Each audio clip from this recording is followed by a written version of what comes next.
ऐसा कहा जाता है कि मतलबीपन या स्वार्थपूर्ण विचार से अपने मानसिक संतोष को न तो कभी समझा जा सकता है और न ही इसका अनुभव किया जा सकता है।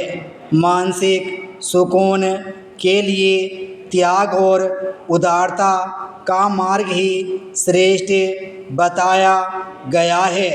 अगर मन में करुणा होती है और हमारी आदत या संस्कार में भी उदारता सहज ही शामिल हो जाती है, तो उसके बाद बिताया जाने वाला हर पल परिपक्व होता जाता है। आज का समय तकनीक और सुविधा से लैस युग है।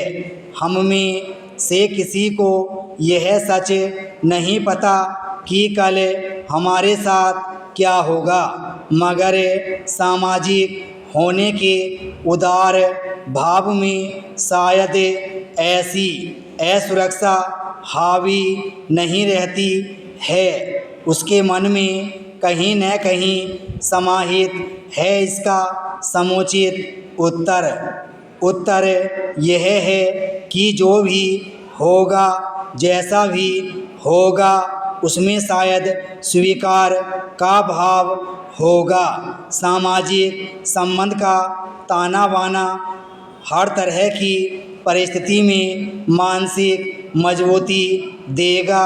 इसलिए उदार मना लोग अपनी सकारात्मक विचारधारा के माध्यम से आगे होने वाली घटनाओं को एक सकारात्मक परिभाषा तक दे लेते हैं।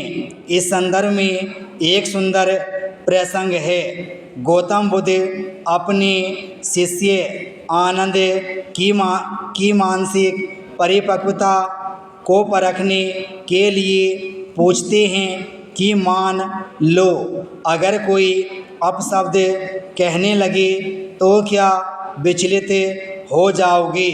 आनंद उत्तर देते हैं कि नहीं, तथागत कदापि नहीं।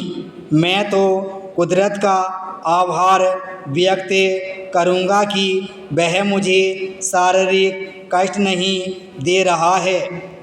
इस उत्तर से बुद्ध को बहुत सुकून मिला और उन्होंने आनंद की इस परिपक्व सोच की सराहना की। आनंद और बुद्ध के इस संवाद में जीवन के सूत्र छिपे हैं। माफ कर देने की उदारता, सबको मनुष्य समझकर उसकी गलती पर उत्तेजित न होने की विशालता और समाज में सामंजस्यपूर्ण जीवन जीने की कुशलता आदि। अगर हमें बचपन से अपने जीवन को देखें तो अपना जीवन भी औरों से कहीं ऐसी ही सहज उदारता की तलाश में ही लगा होता है। सहज ममता हमको माता पिता से मिल जाए, सहज सुख हमें हमारे दोस्त और सहपाठी अनवरत देते रहें, सहज ज्ञान जो हमारे शिक्षक हमें बगैर पक्षपात के प्रदान करते रहें, सहज धन आगमन जो कि मेहनत करते मिल जाए।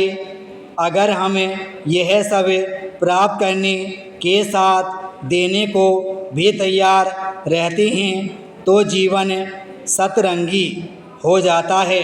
बादल और वृक्ष से हमको सीखना चाहिए कि केवल जल लेकर वृक्ष अपनी सारी संपदा को वापस लौटा देता है। वृक्ष के फल और फूल ही नहीं पत्ते, छाल, डाल, जड़ तक उपयोग में ले ली जाती है। विराम स्टॉप।